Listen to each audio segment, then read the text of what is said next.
I've been invisible for 8 months. That's the truth of working in a house like Giovanni Moretti's. You learn to move through rooms like air, present but unnoticed. My hands polish surfaces that gleam under chandeliers I could never afford. Fold towels softer than anything I've ever slept on.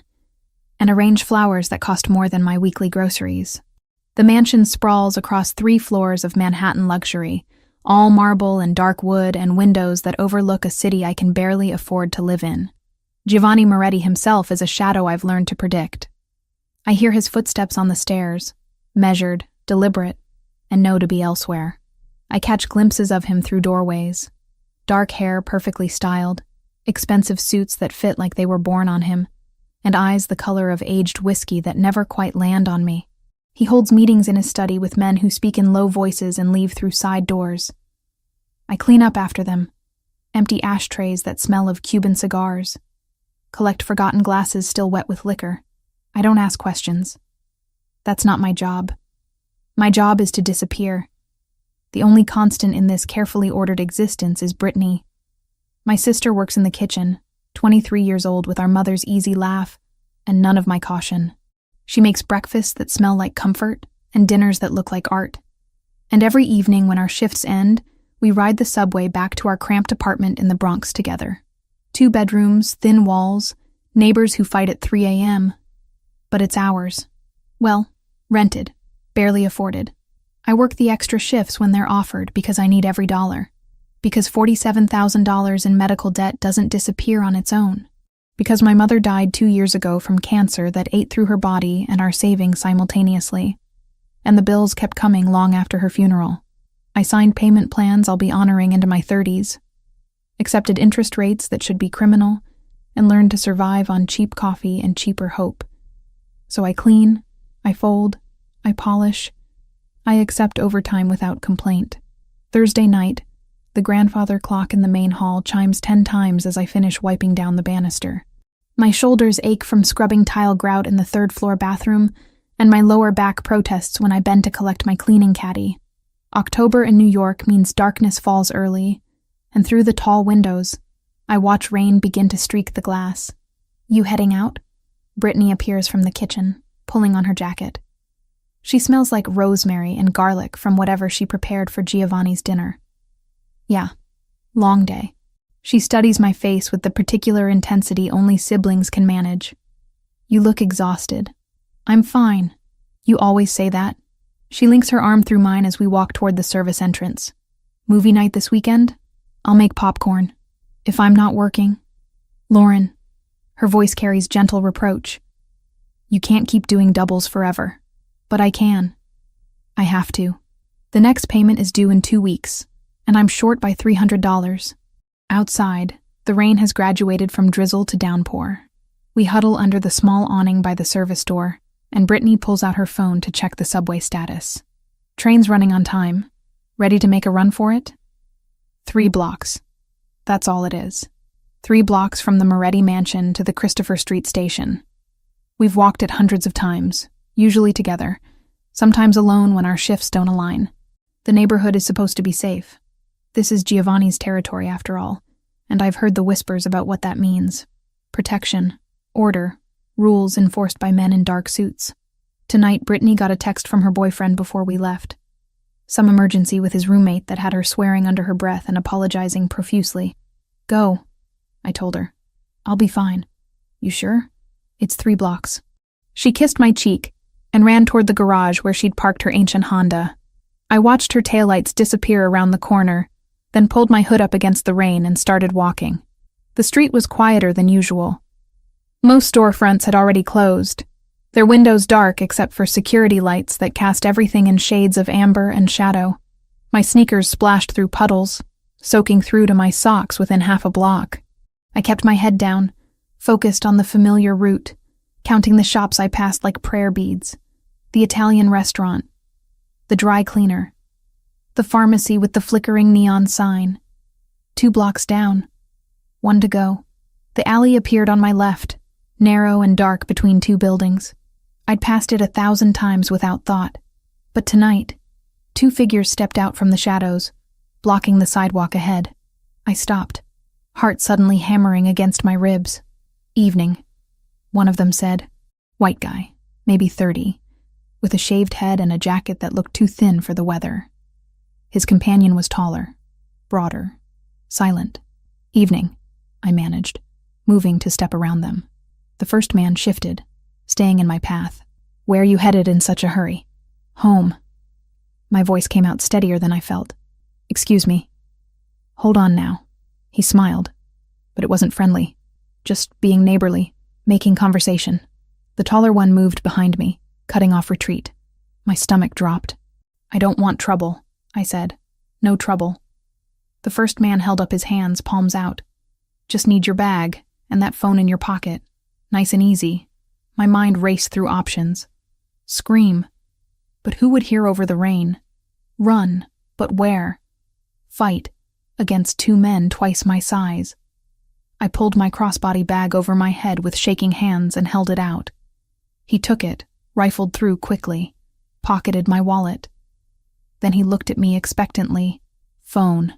I reached into my jacket, fingers numb, and handed over my cell. My lifeline. My alarm clock. My connection to Brittany. Good girl. He examined the phone, then his eyes landed on my shirt. My cleaning uniform, visible where my jacket hung open. Simple gray polo with the mansion's discreet logo embroidered on the chest. Wait a second. He stepped closer, rain plastering his face. You work at that house. The big one on the corner. Fear spiked cold through my veins. No, don't lie. He grabbed my collar, yanking me forward. I seen that logo before. You work for the Italian, don't you? I don't know what you're talking about. Bullshit. He looked at his companion. She works for Moretti. The taller man's expression changed. Something dark crossed his features. I'm just a cleaner, I said desperately. I don't know anything. I just clean houses. Please. Just a cleaner. The first man laughed, but it was ugly. Well, just a cleaner. You're gonna deliver a message for us. The first punch came from nowhere, catching me across the cheekbone. Pain exploded white-hot behind my eyes, and I staggered backward. Before I could recover, hands grabbed my arms, fingers digging in hard enough to bruise. I tried to scream, but a palm clamped over my mouth.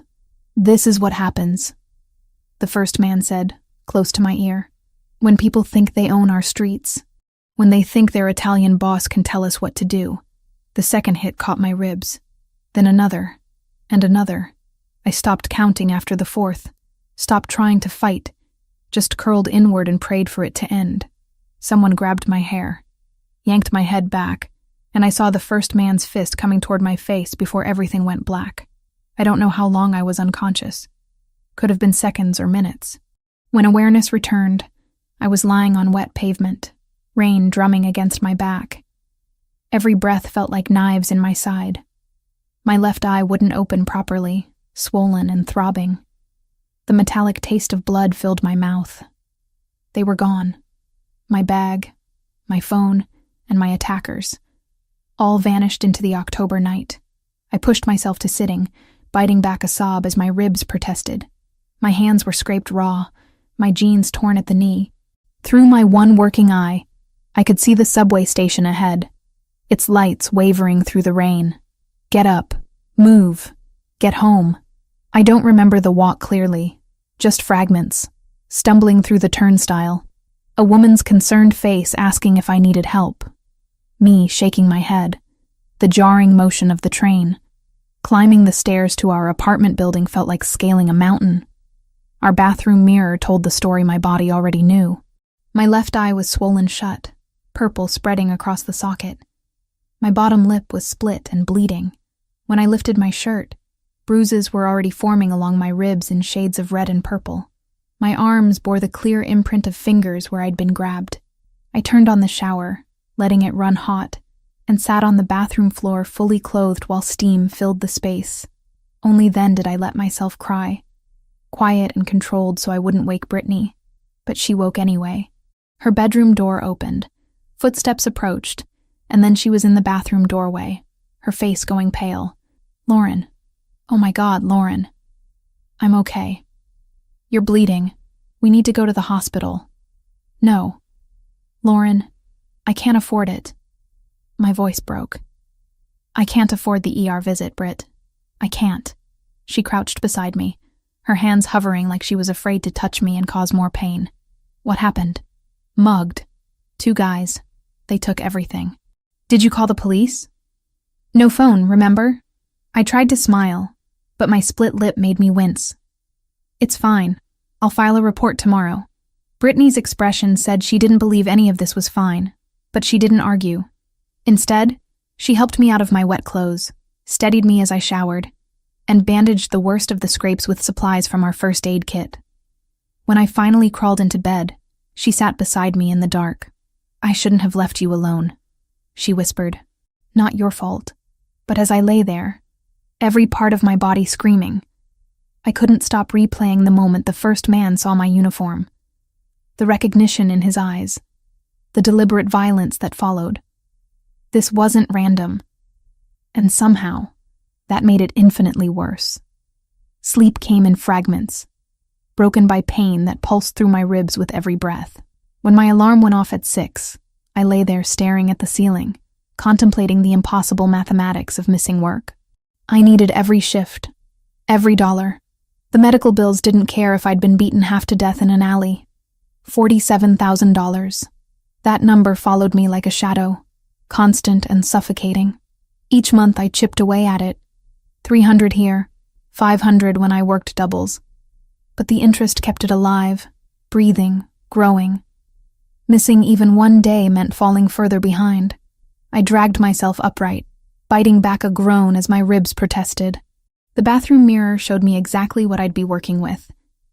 My left eye had transformed into a grotesque palette of purple and black, swollen enough that I could barely see through the slit.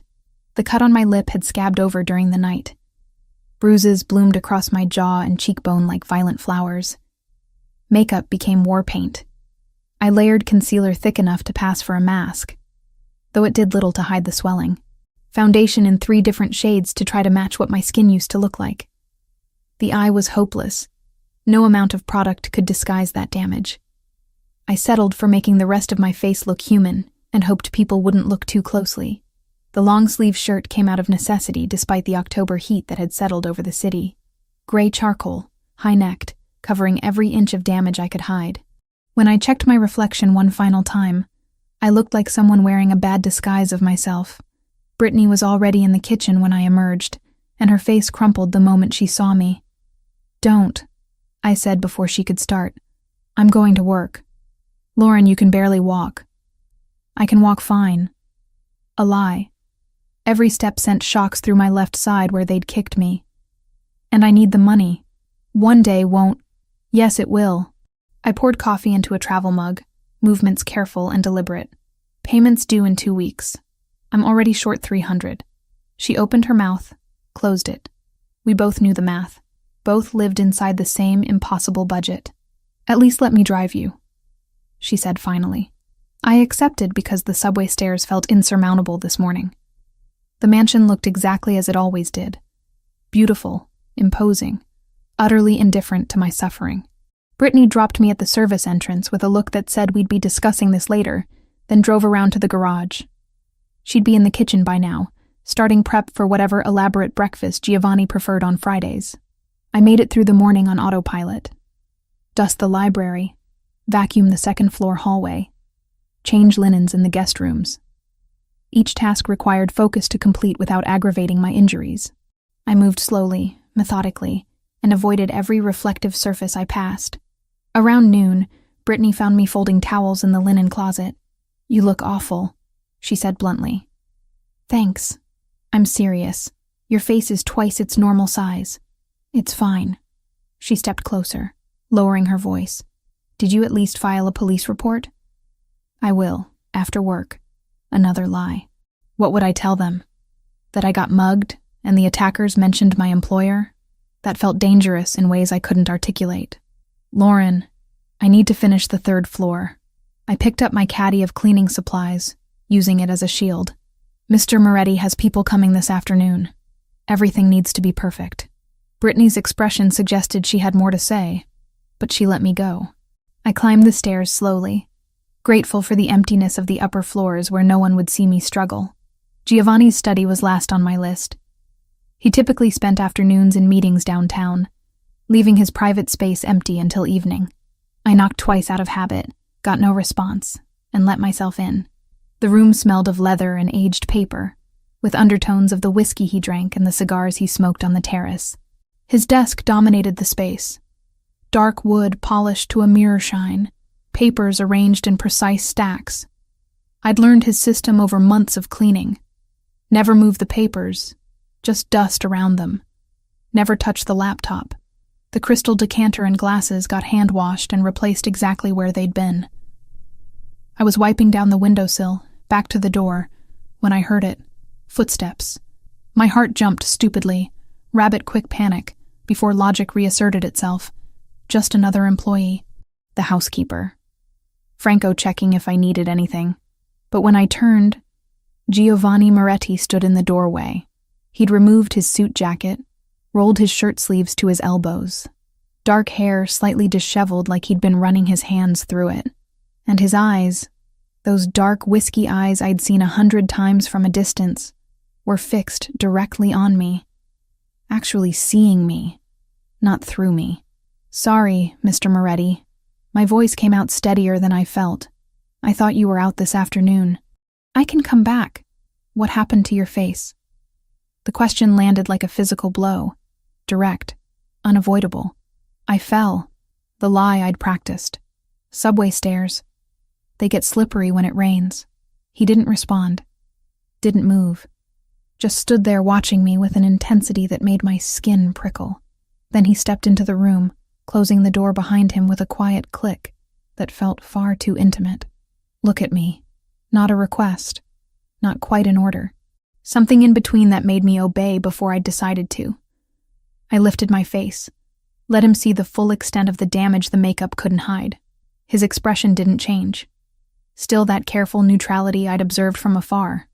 But something hardened in his jaw. He crossed the space between us in 3 measured steps, and suddenly he was close.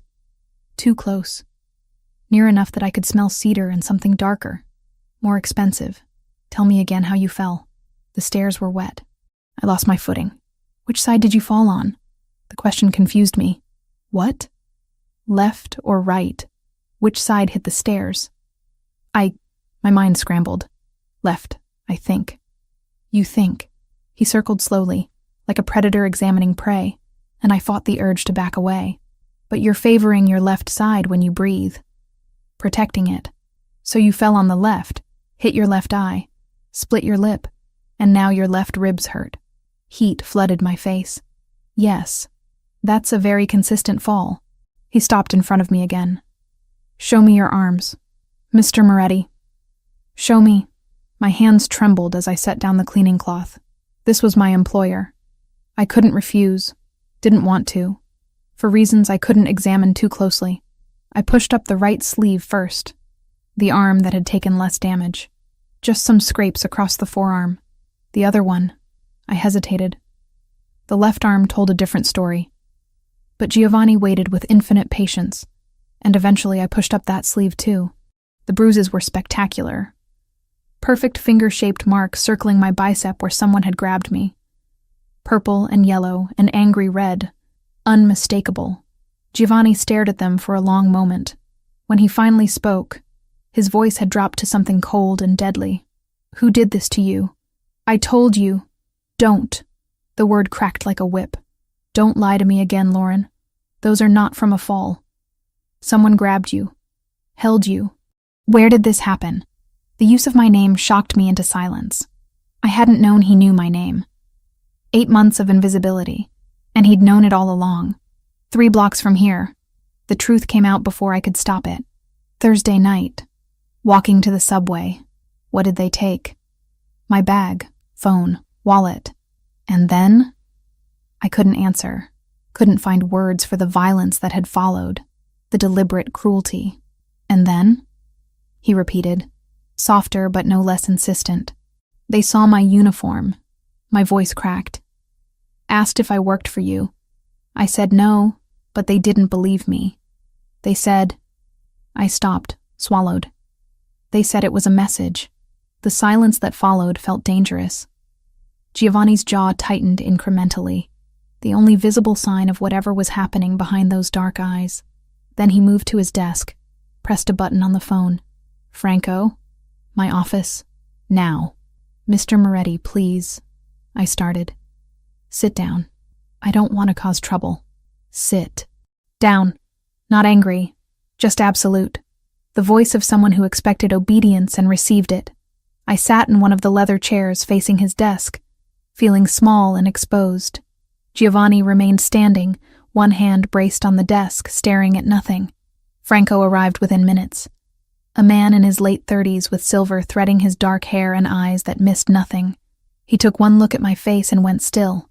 "3 blocks from here," Giovanni said without preamble. "Thursday night. 2 men. They saw her uniform and decided to deliver a message." Franco's expression turned to stone. "Where exactly?" "Between the dry cleaner and the pharmacy," I supplied quietly. "Around 10:15. We have cameras in that area. I'll pull the footage." He glanced at me again, and there was something almost like sympathy in his eyes. "Can you describe them?" I did. White guy, shaved head, thin jacket. Taller companion, broader, never spoke. Details I'd replayed in my mind all night. "Cole," Franco said after a moment. "Sounds like Darren Cole. Works for the Albanians." Giovanni's hand curled into a fist on the desk. "Find him. Find them both. I want them here by midnight. Consider it done." Franco left as quickly as he'd arrived, and I was alone with Giovanni again. The silence stretched unbearably until I couldn't stand it anymore. "This isn't necessary," I said. "I'm fine. It was just a mugging." "It wasn't a mugging."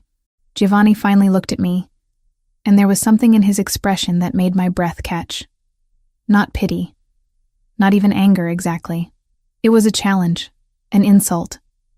"They attacked you because you work for me, in my territory, on my street. That makes it personal. I'm just a maid. You work in my home." He moved around the desk, sat in the chair beside mine instead of behind the desk. "Close. Equal. You've been here 8 months. I notice things, Lauren. How you organize books by author without being asked. How you never gossip with the other staff. How you take every overtime shift offered." My throat tightened. "I need the money.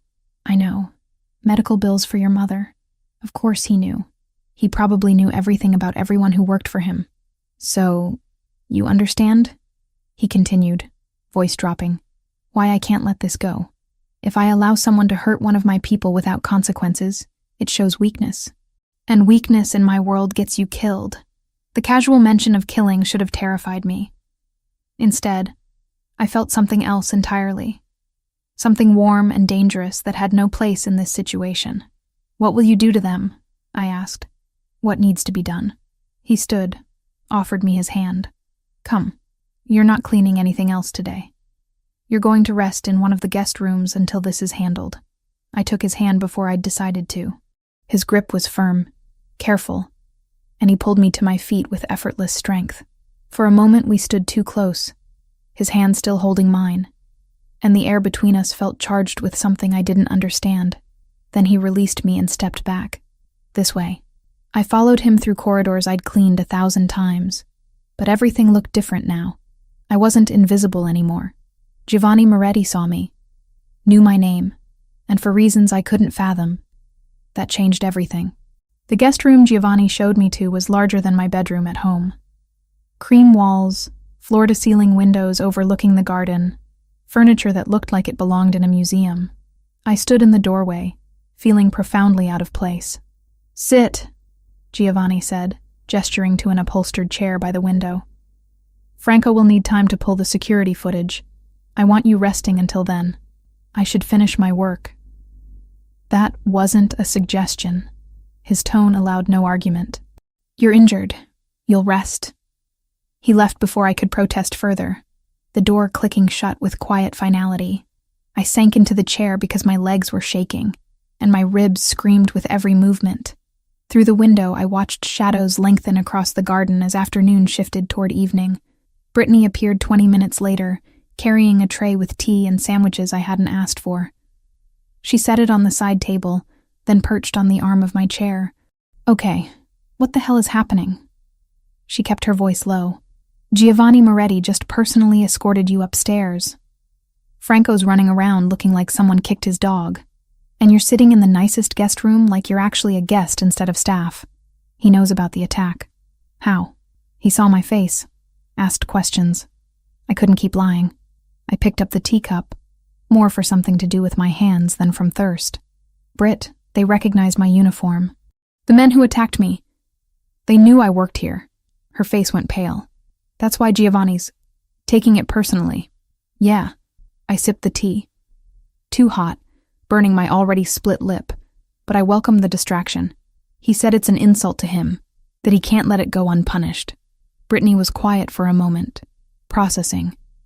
Then, I've worked here 2 years. Never seen him like this. Like what?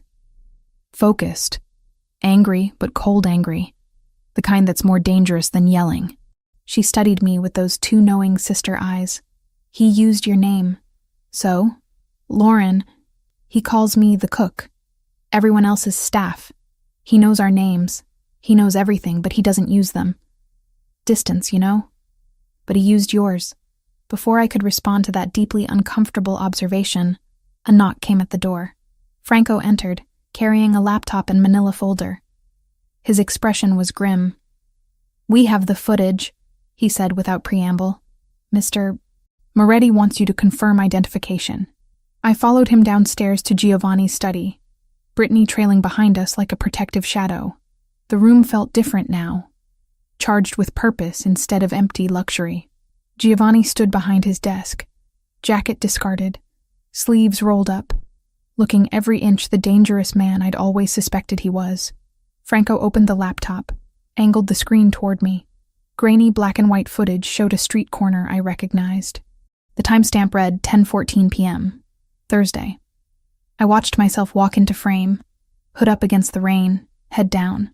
Then 2 figures emerged from the alley. My stomach twisted. Even in poor quality video, I recognized them. That's them, I said quietly.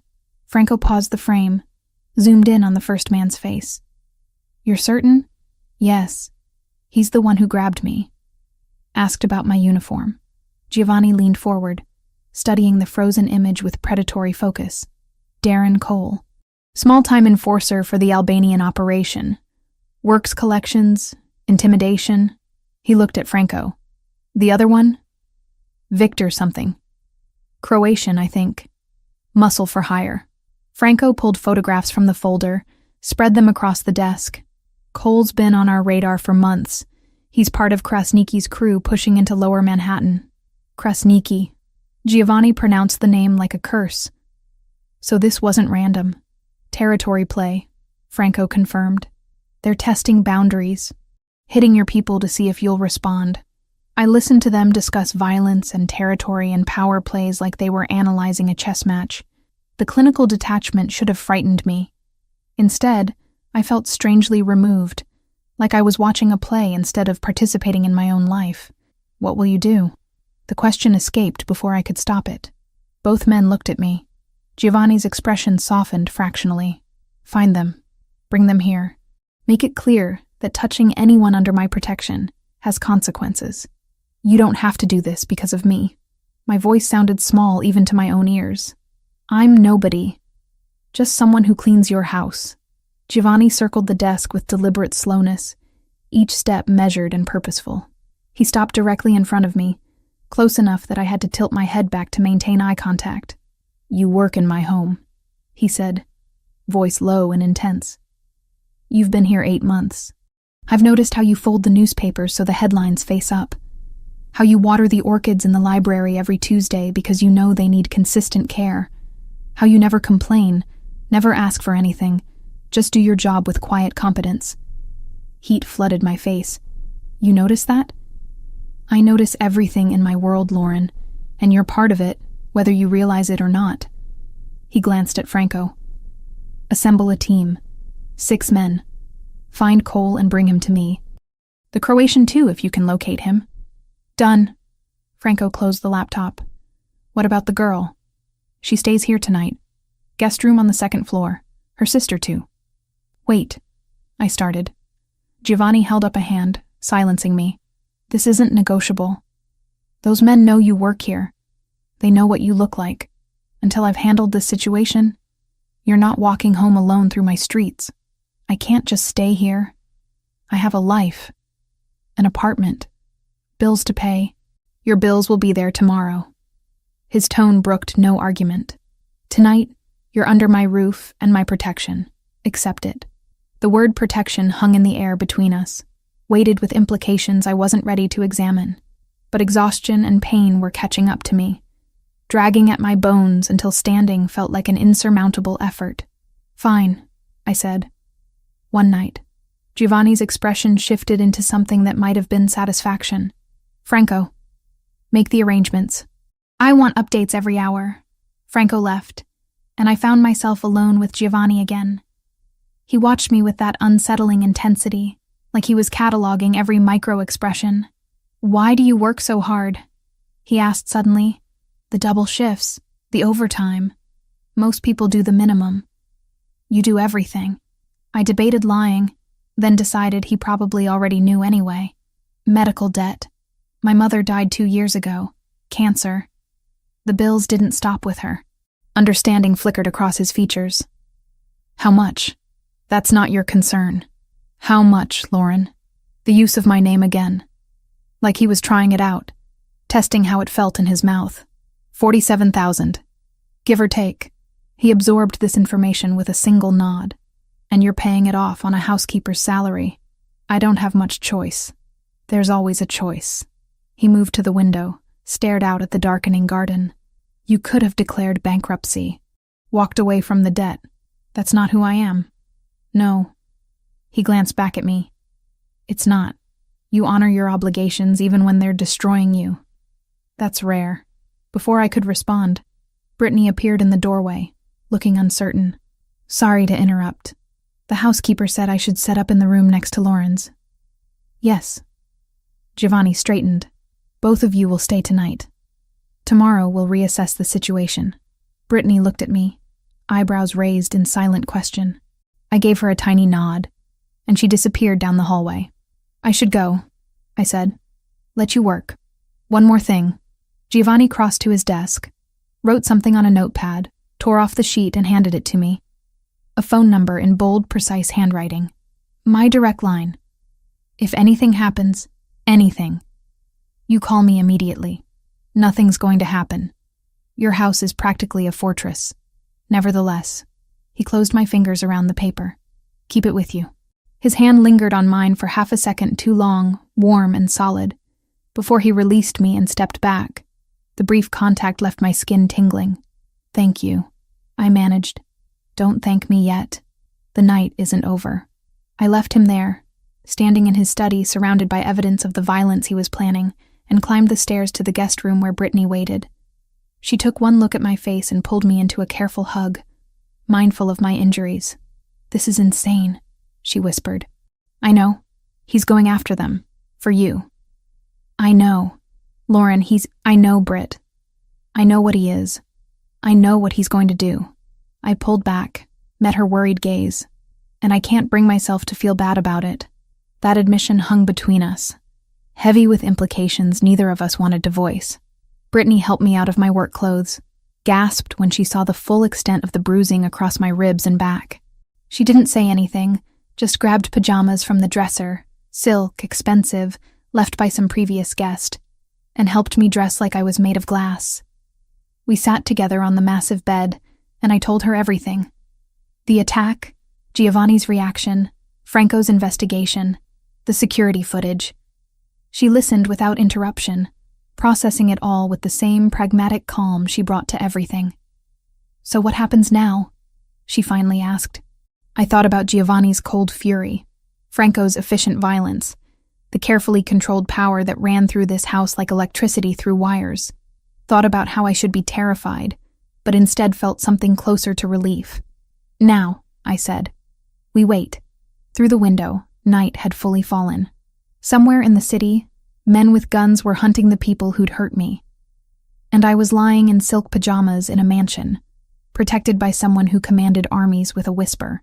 The world had shifted on its axis in the span of a single afternoon, and I suspected it would never quite settle back into place. Sleep refused to come.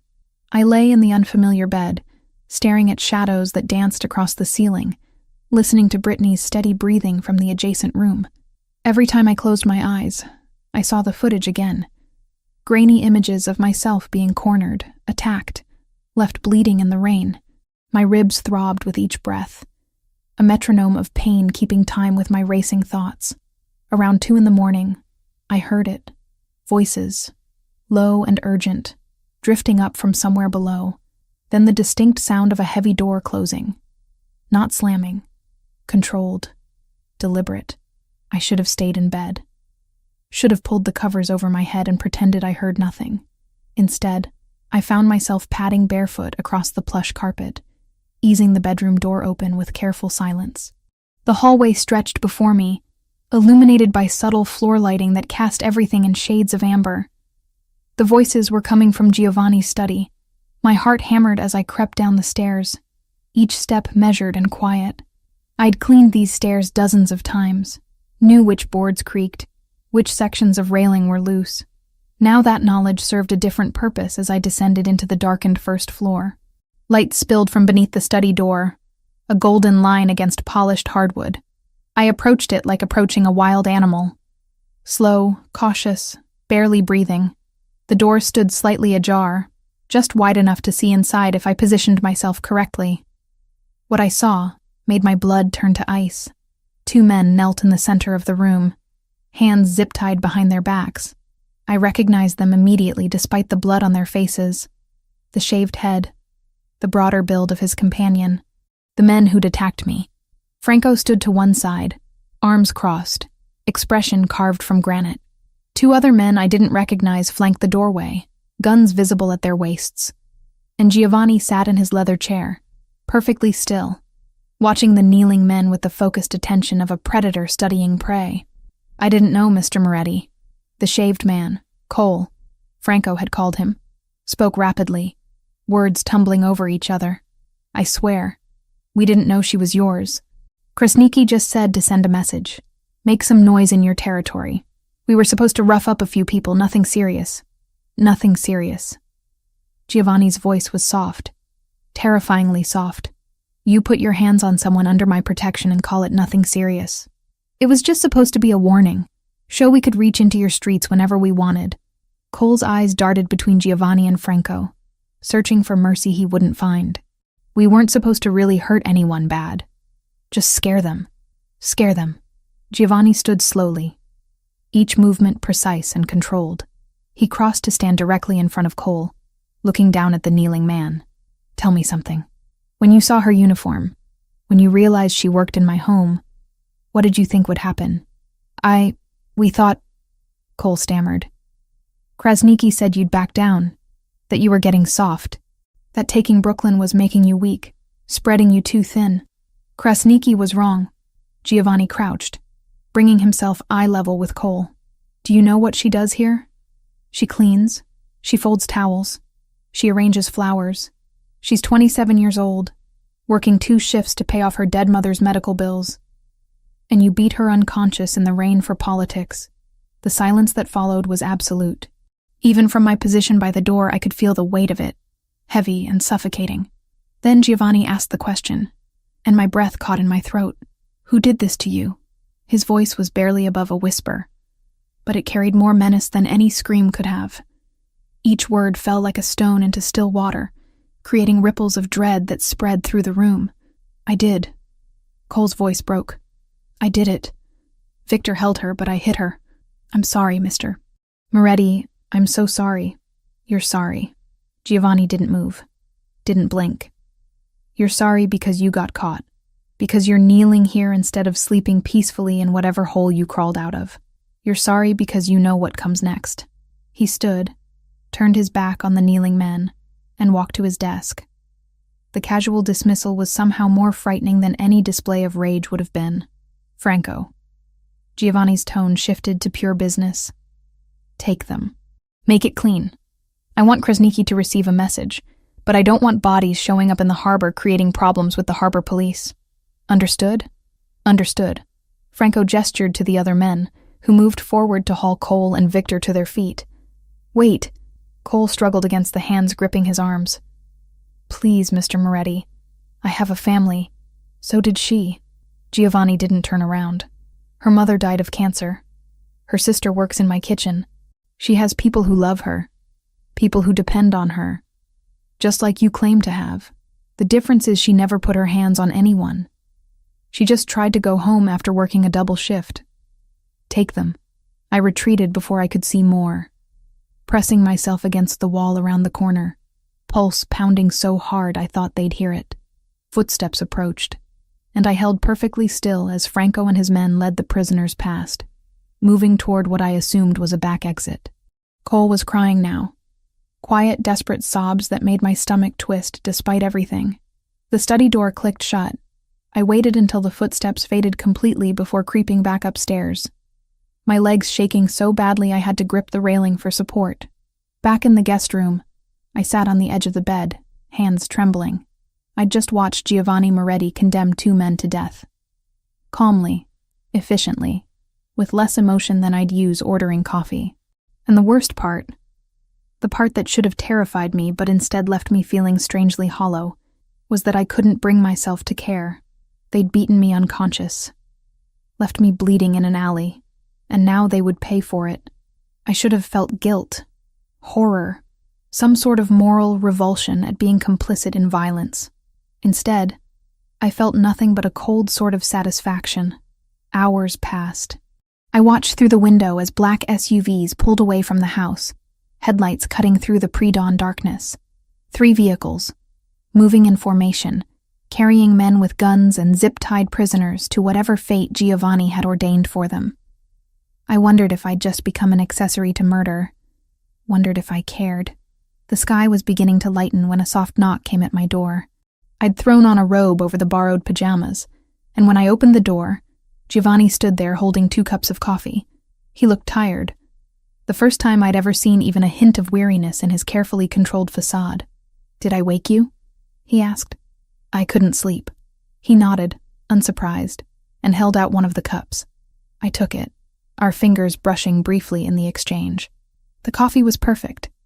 Cream and sugar in exactly the proportions I preferred. Of course he knew. He knew everything. "Can I come in?" he asked. I stepped back, letting him enter. He moved to the chair by the window, the same one I'd been occupying for hours, and I perched on the edge of the bed. What happened to them? The question emerged before I could second-guess asking it. Giovanni studied me over the rim of his coffee cup, dark eyes assessing. They paid for their mistake. That's not an answer.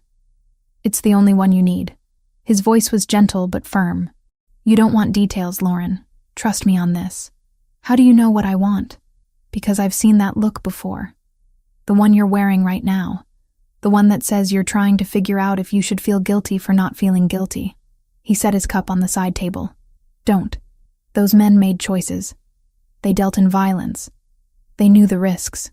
I sipped my coffee, letting the warmth seep into my hands, chase away some of the chill that had settled into my bones. I should be afraid of you. Probably. I'm not. I know. He leaned forward, elbows on his knees, and for a moment he looked less like a crime boss and more like just a man carrying heavy burdens. How do you feel? Honestly, my ribs hurt. My face hurts. Everything hurts. I touched my swollen eye gingerly, but safer than I've felt since Thursday night. Satisfaction flickered across his features. There and gone. Good. That's what matters. He stood, crossed the space between us in 2 strides. Let me see.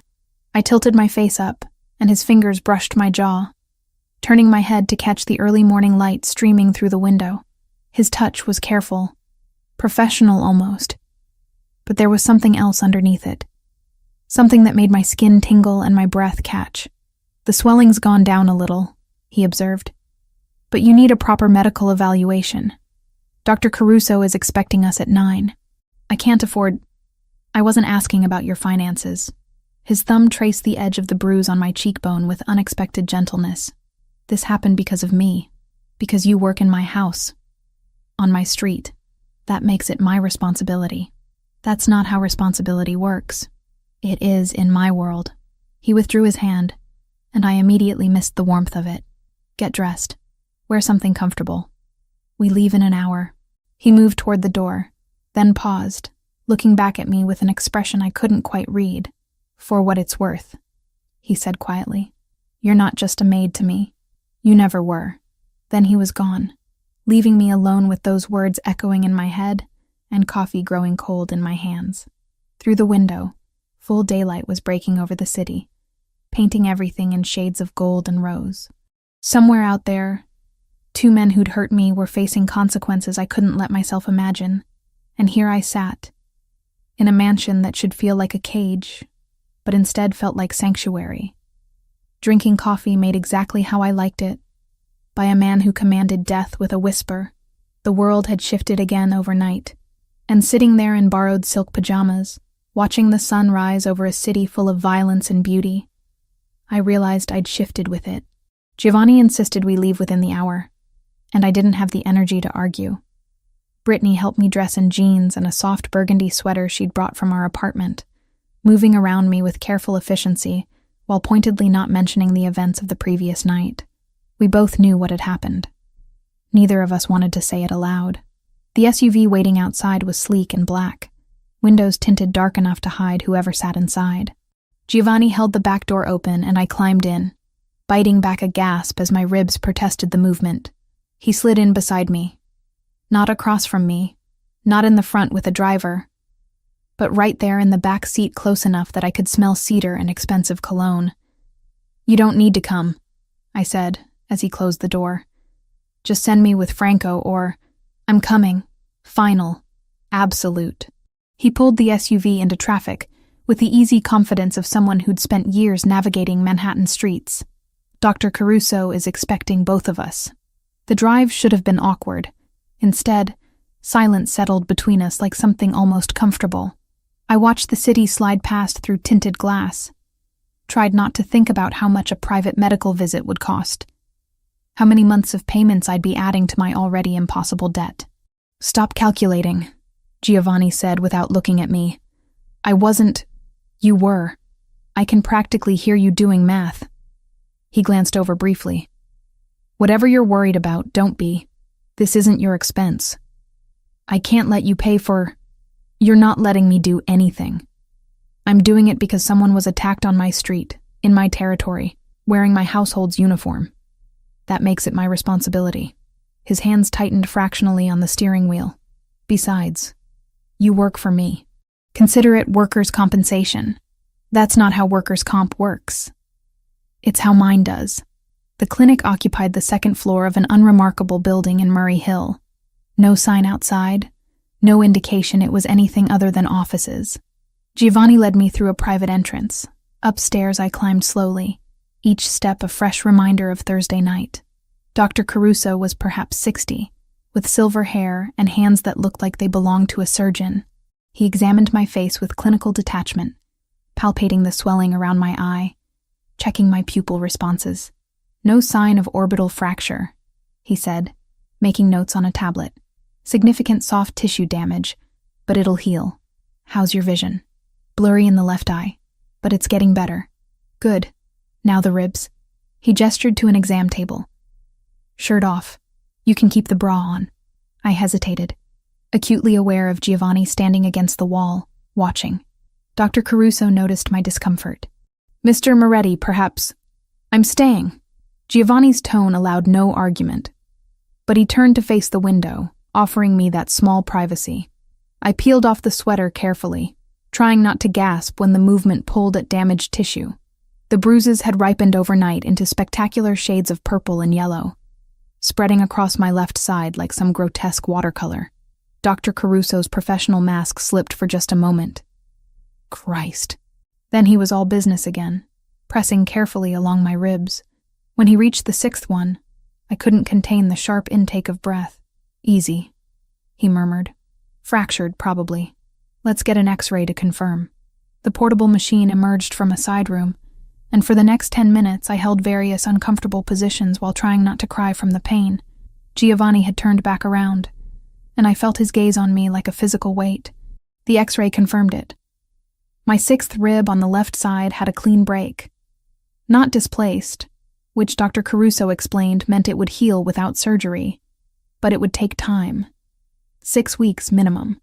He wrapped my torso in a compression bandage that made breathing easier, prescribed painkillers I knew I couldn't afford, and anti-inflammatories that would probably cost half my rent. No heavy lifting, he said, typing prescriptions into his tablet. No strenuous exercise. If the pain worsens or you develop difficulty breathing, call me immediately. He glanced at Giovanni. She needs rest. Real rest. Not working through it rest. She'll rest. Giovanni accepted the prescriptions Dr. Caruso printed out. I'll make sure of it. When Dr. Caruso went to press a button on the exam table, adjusting it with more force than necessary, I winced at the sudden jolt. Giovanni was across the room in 3 strides. Careful. Not a request. Not quite a threat. Something in between that made Dr. Caruso pause and nod. Of course. My apologies. The payment happened while I was getting dressed. Conducted in low voices I couldn't quite hear. By the time I emerged from behind the privacy screen, Giovanni was tucking his wallet away, and Dr. Caruso was handing me a bag with prescriptions already filled. You keep medications here? I asked. 4 special patients. Dr. Caruso's expression suggested he didn't want to elaborate. Take one of the white pills every 6 hours for pain. The blue ones are anti-inflammatory, twice daily with food. Call if you need anything. Back in the SUV, I stared at the prescription bag in my lap. How much did that cost? Not your concern. Giovanni. Lauren. He turned to face me fully, one hand draped over the steering wheel. Let me ask you something. If Brittany had been attacked the way you were, if she'd been beaten unconscious in my territory, would you want her worrying about medical bills? That's different. How? I opened my mouth, closed it. Couldn't find an answer that didn't sound hollow. You've worked in my house for 8 months, he continued, voice softer now. I know things about you. How you organize the library books by author, even though no one asked you to. How you fold the newspapers so the headlines face up. How you water the orchids every Tuesday because they need consistent care. He paused. How you never complain, never ask for anything. Just show up and do your job with the kind of quiet competence most people wouldn't notice. You noticed. The words came out barely above a whisper. He glanced my way once, a quiet admission. I noticed things, Lauren. The drive back to the mansion passed in silence, but it felt different than before. Charged, like something unspoken was building between us, pressing against the confines of the car. When we arrived, Giovanni ordered me to rest for the remainder of the weekend. No work, no cleaning, just recovery. Brittany appeared with tea and soup, fussing over me like a mother hen until I reminded her I was the older sister. But even as I protested, warmth spread through my chest at her concern. What surprised me was Giovanni. Throughout Saturday and Sunday, he materialized at odd intervals, always with some excuse, always brief, but present. He brought food when Brittany was busy in the kitchen, checked that I'd taken my medication, adjusted pillows when he caught me wincing. Each interaction was careful, controlled, but underneath the careful control I sensed something else, something that made my pulse quicken whenever he entered the room. Sunday evening I found myself on the terrace, the same one I'd cleaned dozens of times, admiring the garden below while scrubbing furniture I'd never expected to actually sit on. Now I occupied one of the wrought iron chairs, wrapped in a blanket against October chill, watching the sun set over the city. Giovanni emerged from the house carrying 2 glasses and a cigar. He handed me 1 glass. Tea, prepared exactly how I liked it, and settled into the chair beside mine. How do you feel? He asked, lighting the cigar with practiced ease. Sore, but better. I sipped the tea, let the warmth seep into my hands. The medication helps. Good. He exhaled smoke that curled into the evening air, dissipating into twilight. Dr. Caruso says you'll heal completely. No permanent damage. Physically, anyway. He turned to look at me. Really look at me. Dark eyes searching. Are you afraid? Of what? Going back out there. Walking those streets again. I considered the question seriously. Was I afraid? Thursday night played on repeat in my mind. The rain, the alley, the hands grabbing me. But underneath the fear was something else, something harder. "No," I said finally. "I'm angry." "Good. Anger is useful. Fear makes you weak. Anger makes you sharp." We sat in comfortable silence, watching the sky turn from gold to purple to deep blue. Finally, I asked the question that had been building since Friday. "Why did you take over your father's business? You could have done anything. Been anything." Giovanni was quiet so long I thought he wouldn't answer. Then, "My father died when I was 22. Heart attack, sudden and violent. He left me an empire built over 40 years, and 200 families who depended on us for work, protection, justice the law wouldn't provide." He studied the cigar, watching the ember glow. I could have walked away. Sold everything. Moved to Europe. Lived off the money. But those families would have been absorbed by rivals or left to fend for themselves in a city that doesn't forgive weakness. So you chose responsibility over freedom. I chose honor over ease. He glanced at me. "What about you? Why do you work so hard? The double shifts, the overtime. It's more than just making ends meet. The medical debt. The number that haunted me." I took a breath, felt it pull at my wrapped ribs, and told him. About my mother's cancer. The treatments that promised hope but delivered only more pain. The bills that arrived after her funeral like accusations. $47,000 in debt that would follow me for years. Giovanni listened without interruption, without judgment. When I finished, he simply nodded. "That kind of debt, it's designed to be impossible," he said. "They know most people will pay minimum amounts forever, feeding the interest machine. It's legal extortion. Maybe. But it's still mine to pay, because you honor your obligations." The way he said it, like it was a virtue instead of a burden, made my throat tight. Night had fully fallen now, stars emerging overhead despite the city lights. Giovanni reached over and adjusted the blanket that had slipped from my shoulder, his fingers brushing my neck with unexpected gentleness. "You should rest," he said. "Tomorrow we'll discuss longer-term arrangements." "Arrangements? You're not going back to walking home alone at night." "Not for a while." He stood, stubbing out the cigar. "We'll figure something out that doesn't make you feel caged." He left me there on the terrace, the city spread out below like a glittering promise. And for the first time since Thursday night, I felt something other than pain or anger. I felt seen, protected, like maybe, impossibly, I mattered to someone who could move mountains with a word. Monday morning arrived with news that rippled through the mansion like an earthquake. On Monday after lunch, Brittany cornered me by the break room. "Did you file the report?" she asked. I told her the truth. Franco's men had already turned the attackers over to Giovanni. Walking into a precinct with his name on my bruises felt like painting a target on my back. HR logged an internal incident instead, and Rosa made me sign it. It wasn't justice, but it was safer, for now. I heard it first from the housekeeper. Rosa, I needed to avoid that name. I heard it first from Rosa, the head housekeeper, who whispered to another staff member in the hallway outside Giovanni's study. 3 Albanian establishments hit over the weekend. A gambling operation in Queens, a restaurant that fronted money laundering in Brooklyn, and a warehouse near the docks that everyone knew stored contraband. No one killed, but the message was unmistakable. Giovanni Moretti had responded to the attack on me with surgical precision. I returned to work despite Brittany's protests and my body's screaming objections. The compression wrap around my ribs made breathing easier, but every deep inhale reminded me of Thursday night. Every time I turned too quickly, pain flared along my left side like lightning. Giovanni found me in the second-floor hallway, polishing a mirror I could barely reach without gasping. "What are you doing?" His voice was low, controlled, but I heard the displeasure underneath. "My job." "You're supposed to be resting. I've rested all weekend. I need to work."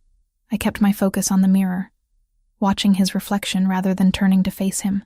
Bills don't pay themselves. He crossed the space between us in 3 strides, took the cleaning cloth from my hand, and set it aside. No heavy lifting. No reaching above your head. No bending that makes you wince like you're being stabbed. I wasn't. I watched you climb these stairs. You gripped the railing like it was the only thing keeping you upright. His dark eyes searched my face. You're wearing the compression wrap? Yes. Taking the medication? Every 6 hours, just like Dr. Caruso said. Good. He retrieved the cloth, handed it back. Light work only. If I catch you doing anything strenuous, I'm sending you home. Understood? Understood. But he didn't leave. Just stood there, studying me with that intensity that made my pulse quicken for reasons that had nothing to do with fear. How's the pain? On a scale of 1 to 10. 4. Maybe 5 when I move wrong. That's better than Saturday. It's healing. I gestured vaguely toward the stairs. I should finish. Have you eaten today? The question caught me off guard. What? Breakfast. Did you eat anything? Coffee. I had coffee. His expression suggested coffee didn't count as food. Come with me. He led me downstairs to the kitchen, where Brittany was prepping vegetables for lunch. She looked up when we entered, eyebrows rising when she saw Giovanni personally escorting me. Your sister needs to eat, he told Brittany. Make sure she does. Regularly. Not just coffee. Yes, sir, Brittany said, fighting a smile. Giovanni left, and the moment the door swung shut, Brittany rounded on me. He personally checked if you ate breakfast. Apparently. Lauren, he's never done that for anyone. Ever. In 2 years, I've never seen him ask a staff member about their meal schedule. He's just making sure I recover properly. Because I got hurt in his territory. Keep telling yourself that. She pushed a plate of pastries toward me. Eat. Before he comes back and lectures us both. The week that followed established a new pattern I couldn't quite make sense of. Giovanni appeared at odd moments.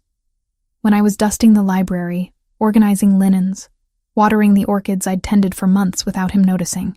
Each time he'd pause, ask how I felt, adjust a pillow if he saw me sitting, bring coffee prepared exactly how I liked it, even though I'd never told him my preferences. Other staff members noticed. I caught curious glances, heard whispers that stopped when I entered rooms. But no one said anything directly, and I tried to pretend the attention from one of Manhattan's most dangerous men was completely normal and not at all making my heart race every time he walked into a room. Franco appeared Tuesday afternoon while I was folding towels in the linen closet, moving carefully to avoid pulling at my healing rib. He's different with you, Franco said without preamble. I jumped, nearly dropping the towel. I didn't hear you come in. That's the idea. He leaned against the doorframe, arms crossed. I've known Giovanni since he was 22. Watched him build this organization from the ground up after his father died. He doesn't let people in. Doesn't show weakness. Doesn't care about the small details of anyone's life unless it serves a strategic purpose. What's your point? My point is he knows how you take your coffee. He noticed when you changed the way you organize his books. He personally drove you to the doctor. That night, I rewrapped the bandage exactly the way Dr. Caruso had shown me and set an alarm for the next dose. 6 weeks sounded like a lifetime, so I started by surviving the next 12 hours. And sat there while you got examined. Franco's expression was unreadable. That's not strategy. That's something else. He's just being responsible. I got hurt because of his business. Sure. Keep believing that if it helps you sleep at night. Franco pushed off the doorframe. But when this gets complicated, and it will, remember I warned you. He left before I could respond, and I stood there holding towels and trying to ignore the way my pulse had quickened at his words. Thursday night, a week after the attack, I found myself alone in the library. Giovanni had asked me to organize some new acquisitions he'd received, and I'd been arranging them by author when the sun set and the house quieted around me. My bruises had faded to yellowish shadows, barely visible unless you knew where to look. The swelling around my eye had disappeared entirely, but my ribs still ached when I breathed too deeply. A constant reminder that I wasn't quite healed. I was shelving a leather-bound collection of Italian poetry when I heard footsteps behind me. You're working late. Giovanni's voice, low and close. I turned, found him standing just inside the doorway, jacket removed, shirt sleeves rolled to his elbows. The sight of him like that, slightly disheveled, guard partially lowered, did something to my insides that I absolutely shouldn't have been feeling. Finishing what you asked me to do, I said, gesturing to the books. These are beautiful editions. First printings, some of them. My grandfather's collection. He left them to me when he died. Giovanni moved closer, examining the spines I'd arranged. You organized them chronologically within each author. It seemed to make sense. Track the evolution of their work. Most people would have just done alphabetical. I'm not most people. No. His eyes met mine, and the intensity in them made my breath catch. You're not. The silence stretched between us, charged with something I couldn't name, but felt everywhere. In the air. In the narrowing space between our bodies. In the way his gaze dropped briefly to my mouth before returning to my eyes. I can't stop thinking about you, he said finally, voice rough. Since that night. Since I saw what they did. Since I realized you've been here for 8 months, and I'd been too blind to really see you. My throat went dry. Giovanni, tell me you don't feel it. Tell me I'm imagining this, and I'll walk away. Leave you alone. But tell me honestly, I should have lied. Should have protected both of us from whatever this was. Instead, the truth came out in a whisper. I can't stop thinking about you either. He closed the distance between us in one step, his hand coming up to cup my face with surprising gentleness. His thumb traced the faded shadow of the bruise on my cheekbone. I'm not a good man, Lauren. I do terrible things to maintain power and protect what's mine. You deserve better than what I can offer. Maybe I don't want better. Maybe I want this. The kiss happened like inevitability. Soft at first. Questioning. His lips against mine, testing boundaries neither of us had acknowledged existed.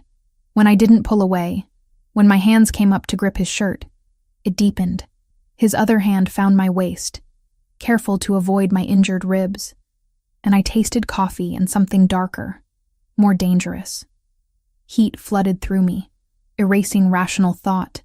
This was Giovanni Moretti, crime boss, killer, the man who'd ordered deaths with the same ease most people ordered dinner. And I was kissing him in his library while the city sprawled below us, oblivious to how my world had just tilted on its axis.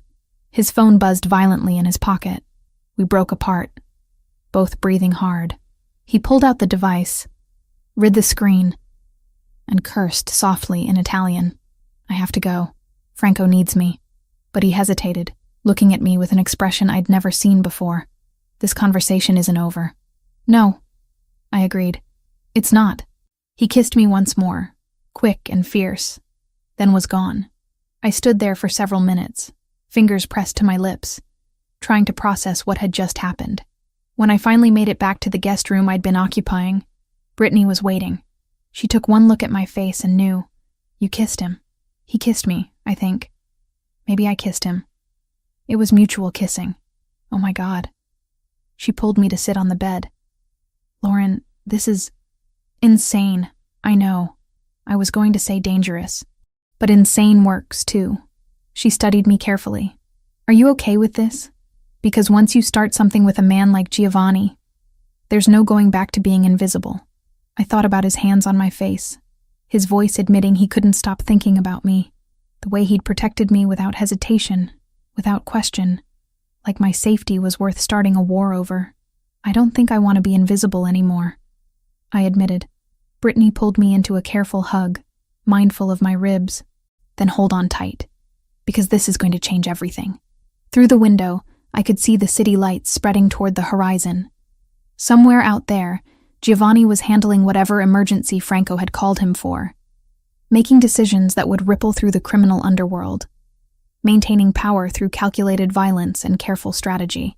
And when he came back, we'd have to figure out what this thing between us meant.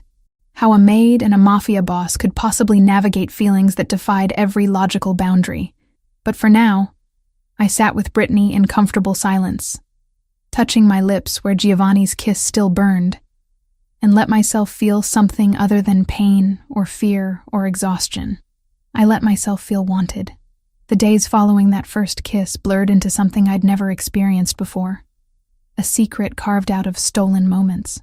Giovanni would find me in empty corridors, pull me into unused rooms, kiss me until my knees weakened, and my carefully constructed boundaries dissolved. We talked in hushed voices after everyone else had gone home, conversations that stretched into early morning hours about everything and nothing, his childhood in Naples before his family immigrated, my mother's final months, the weight of inheriting empires neither of us had asked for, My rib still ached when I moved wrong, a constant reminder that I wasn't fully healed. But the pain was fading, becoming background noise instead of the main event. 3 weeks had passed since the attack, and the bruises had disappeared entirely. Only the fractured rib remained, sensitive but improving. Brittany caught us one evening in the kitchen. She'd come back for something she'd forgotten, and found me pressed against the counter with Giovanni's mouth on mine, his hands careful on my waist, avoiding the compression wrap I still wore. "Oh my God," she breathed. We broke apart. Giovanni didn't look remotely embarrassed, just slightly inconvenienced by the interruption. I felt heat flood my face. "Britt, no, it's fine. She looked between us, processing. "Okay, this is happening. This is actually happening. Are you upset?" I asked. She studied Giovanni with the same critical eyes she'd used to evaluate my boyfriend since we were teenagers. "Are you going to hurt her?" "No." Simple. Absolute. "Are you going to get her killed because someone wants to hurt you through her?" "I'd burn this city to the ground first." Brittany absorbed this, then nodded once. "Okay then. But Lauren, we're talking about this later." Extensively. She left, and Giovanni pulled me back against him, this time gentler. "Your sister is terrifying," he murmured against my hair. "She's protective. So am I. Franco cornered me 2 days later while I was organizing the study. He's different because of you. Lighter somehow. I've known him 12 years, and I've never seen him smile like he does when you walk into a room. Is that a problem? Depends. Can you handle what comes with being his weakness?" Franco's expression was serious. "Because that's what you are now, Lauren. The thing people will use to hurt him. The leverage. The pressure point. I know what I'm getting into. Do you?" He didn't sound convinced. "This world doesn't do casual. There's no halfway with someone like Giovanni. You're either all in, or you walk away now before it's too late." "I'm all in." He studied me for a long moment, then nodded. "Good. He needs someone worth fighting for. Someone who reminds him he's still human underneath all the rest." 3 weeks to the day after I'd been attacked, Giovanni told me to dress nicely for dinner. Not work clothes, something that made a statement. I borrowed a dress from Brittany, deep emerald that brought out my eyes, fitted but not uncomfortable with the compression wrap underneath. Giovanni appeared at my door, wearing a suit that probably cost more than my car, his dark hair perfectly styled, and those whiskey eyes heating when they landed on me. "Beautiful," he said simply. The restaurant was elegant Italian, the kind with cloth napkins and wine lists thicker than novels. We were escorted to a private room in the back, and my stomach dropped when I saw who was already seated. A man in his 50s, heavy-set, with scars cutting through his left eyebrow and down his cheek. 2 bodyguards flanked him, stone-faced and watchful. This had to be Krasniki. "Mr. Moretti," the man stood, offering his hand. Giovanni shook it with the bare minimum of courtesy. "And this must be the young lady who caused all the trouble."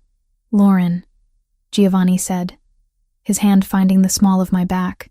"This is Arbin Krasniki. We're here to establish new boundaries."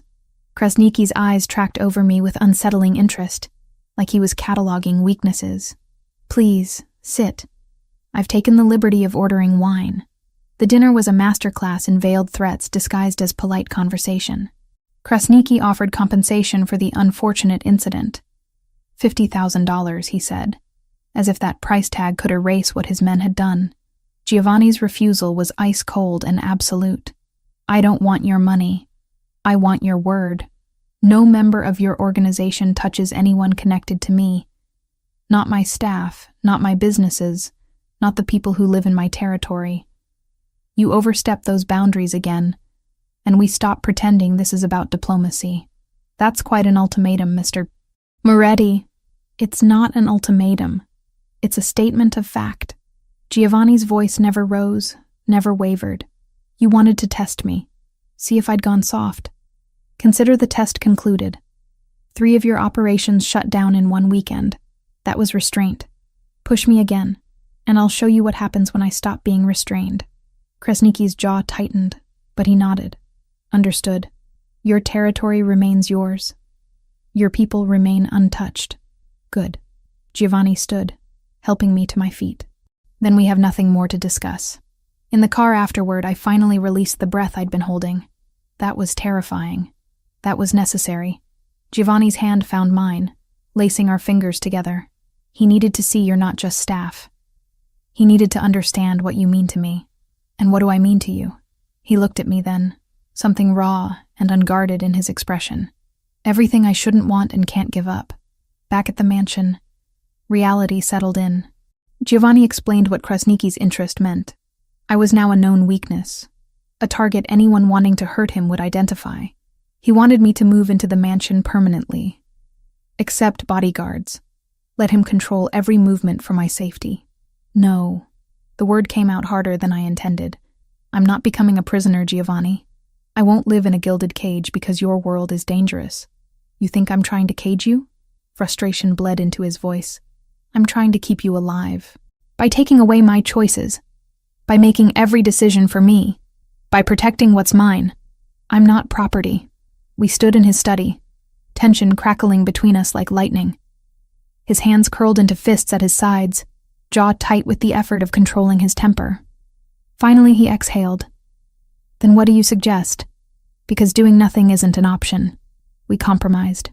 I kept the apartment with Brittany, maintained my independence, but accepted discreet security when I went out at night. A driver when I worked late.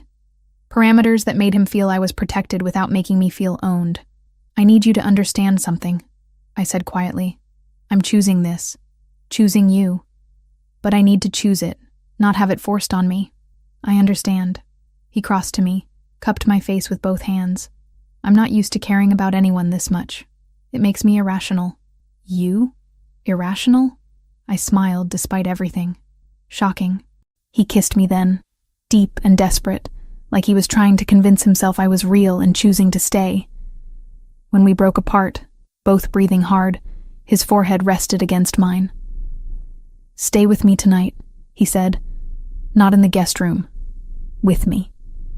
I nodded, unable to form words around the want constricting my throat.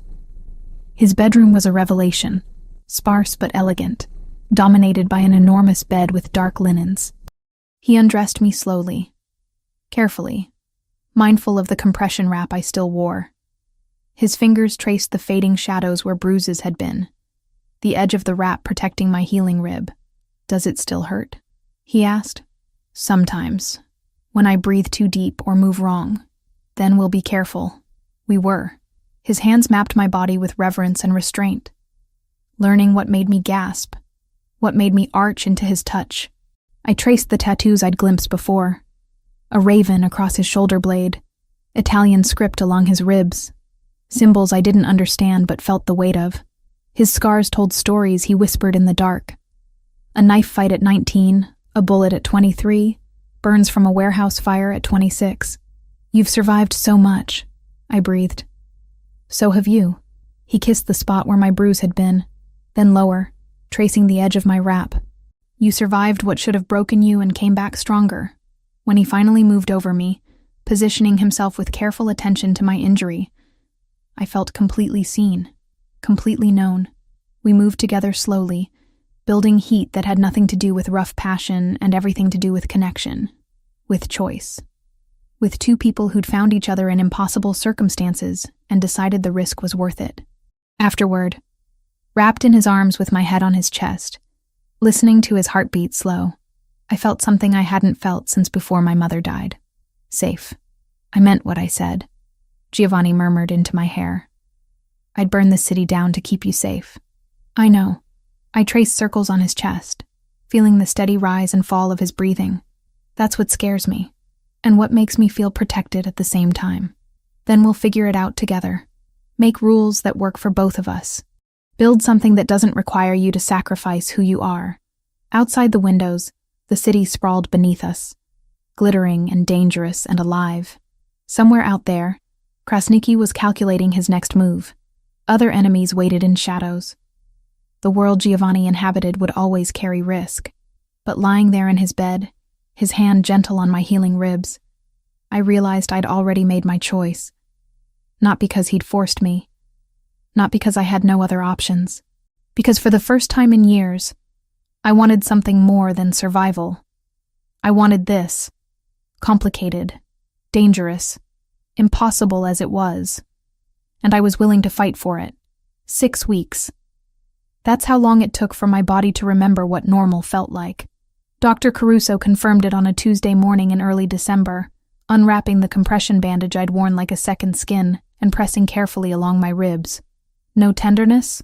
He asked. None. Deep breath. I inhaled fully, felt my chest expand without the sharp reminder of fractured bone. It doesn't hurt. Good. You're cleared for normal activity. No restrictions. He made notes on his tablet. The bone has healed completely. You got lucky. Clean break. No complications. Lucky. I suppose that was one way to describe surviving an attack that should have killed me. Giovanni waited in the lobby, and when I emerged, his eyes scanned my face for signs of pain out of habit. All clear, I said. Officially healed. Relief crossed his features, there and gone in a heartbeat.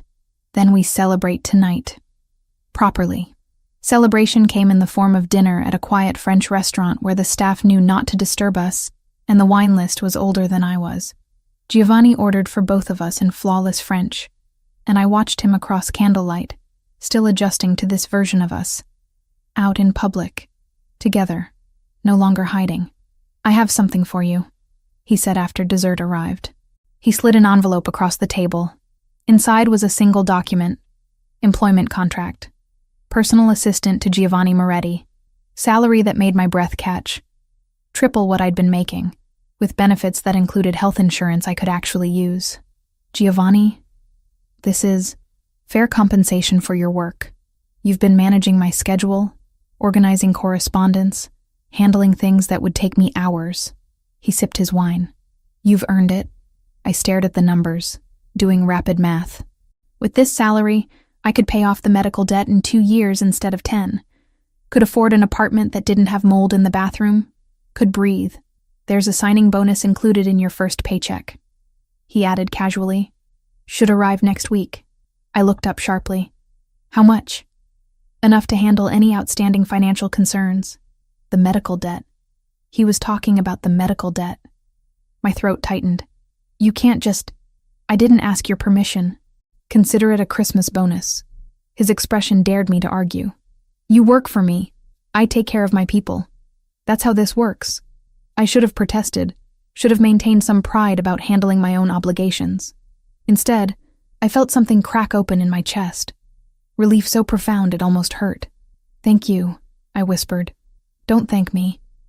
Just keep doing what you're doing. Keep being exactly who you are. The following week, I discovered he'd been telling the truth. My paycheck included a bonus that covered every cent of the $47,000 I'd been drowning under for 2 years.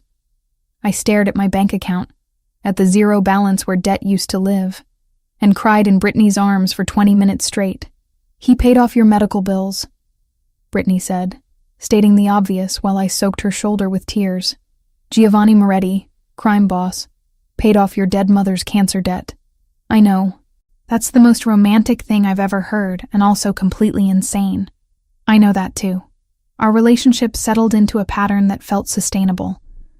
I spent 3 nights a week at the mansion, 4 at the apartment with Brittany, maintained my own space, my own life, while building something new with Giovanni that didn't require me to disappear into his world completely. He gave me access to his private spaces, his thoughts, his vulnerabilities.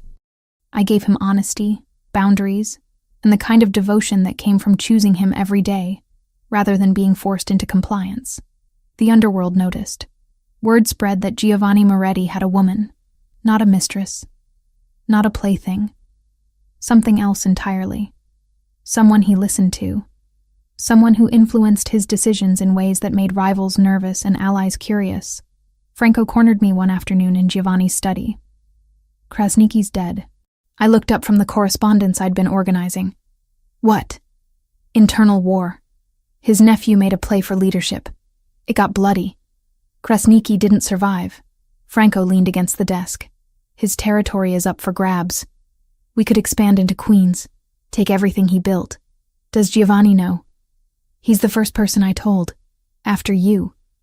Giovanni appeared in the doorway moments later, and Franco repeated the news. I watched Giovanni process the information, saw the calculation happening behind his eyes. Territory meant power. Power meant security. It was how this world worked. No, Giovanni said finally. Franco blinked. No, we're not expanding. Our current territory is stable, profitable, manageable. Taking Queens would stretch resources and create new enemies. He glanced at me, something passing between us. I'd rather have what I can protect than grasp for everything I might lose. After Franco left, I crossed to Giovanni. That was because of me. That was because I'm tired of building empires at the expense of having a life. He pulled me against him. You made me realize I can choose differently. Choose sustainability over endless expansion. Choose what matters. And what matters? You. This. Keeping what I have instead of always wanting more. That evening, I had dinner with Brittany at our apartment. Takeout from the Thai place down the street. Eaten directly from containers while we sat on our worn couch. The way we'd done 1,000 times before, everything changed. So, Brittany said, twirling noodles around her fork. You're really doing this. The Mafia boss thing. The Mafia boss thing, I confirmed. Are you happy? The question was simple, but weighted with everything unsaid. Was I happy despite the danger? Despite the complications? Despite knowing I'd attached myself to someone whose world operated by different rules? Yes, I said. Genuinely, surprisingly happy. And you feel safe? Because, Lauren, if you don't feel safe, I feel safer than I have in years. I set down my container, met her eyes. I know it sounds crazy. I know what he is, what he does. But Britt, when I'm with him, I feel protected. Seen. Like I matter in a way I never have before. And she studied me for a long moment, then nodded. Then I'm happy for you. Worried, but happy. She pulled me into a hug. You deserve to be cared for the way you care for everyone else, even if it comes from an unexpected source. Thank you for supporting this, for not making me choose between you and him. You're my sister. I support you even when you make questionable life choices involving dangerous criminals. She squeezed tighter. Just promise me you'll be careful. Always. 2 days later, Giovanni woke me before dawn. I'd been sleeping in his bed, wrapped in sheets that smelled like cedar and him, and his hand on my shoulder was gentle. Come with me, he said. I followed him through the quiet mansion, both of us barefoot, me still in his t-shirt that fell to mid-thigh. He led me to the terrace, the same one where we'd sat weeks ago, where I'd been wrapped in blankets and healing. Now I stood beside him in the pre-dawn cold, watching the sky lighten at the edges. I want to show you something, he said, gesturing toward the city spread below us. This is what I see every morning. Power, territory, an empire my grandfather started and my father built, and I've spent 12 years maintaining. It's beautiful. It's a responsibility. He turned to face me. For years, that's all it was. Duty. Obligation. The weight of 200 families depending on decisions I made. Then you walked into my life wearing a gray work shirt with bruises you tried to hide. And suddenly the city looked different. My throat tightened. Different how? Worth protecting for different reasons. Not just territory or power, but because it's where you live, where you walk, where we built something impossible that somehow works. The sun broke over the horizon, painting everything gold and rose. I touched my left side where the fracture had been. Felt nothing but smooth ribs beneath my skin. 6 weeks ago, every breath had hurt. Now I breathed easily, deeply, without fear. Do you ever regret it? Giovanni asked quietly. How we started. The violence? The complications? I thought about Thursday night 6 weeks ago. The rain, the alley, the fear. Thought about waking up in this mansion. Being seen for the first time in months. The kiss in the library. The way he'd protected me without asking for anything in return. No, I said honestly. I wouldn't change any of it. The attack brought me to you. The violence made you notice me. Everything terrible led to this. That's a dangerous way to think. Maybe. But it's true. I turned to face him fully. We were built on danger, Giovanni. That's our foundation. But we're sustained by choice. By deciding every day that this, whatever this is worth the risk. He cupped my face with both hands, thumbs tracing my cheekbones where bruises used to be. Then he bent to kiss the spot on my left side where the sixth rib had been fractured. A promise made flesh. That he'd protect what was his. Honor what we'd built. Choose me as deliberately as I'd chosen him. I love you, he said against my skin. I don't say that lightly. But I need you to know. I love you too. The words came easily, naturally. Even though you're complicated and dangerous, and you do terrible things to maintain power, especially because of that. Maybe a little. We stood together as the city woke beneath us. Two people who'd found each other through impossible circumstances and built something that defied every logical boundary. His world would always carry risk. Mine would always be complicated by association. But standing there in dawn light, his arms around me and the city sprawling below, I realized I'd stopped surviving and started living. The medical debt was gone. My body had healed, and I'd found something I never expected in a mansion I'd only meant to clean. A man who saw me completely and chose me anyway. Ready to face the day? Giovanni asked. I leaned into him, felt his heart beating steady against my back. With you, always.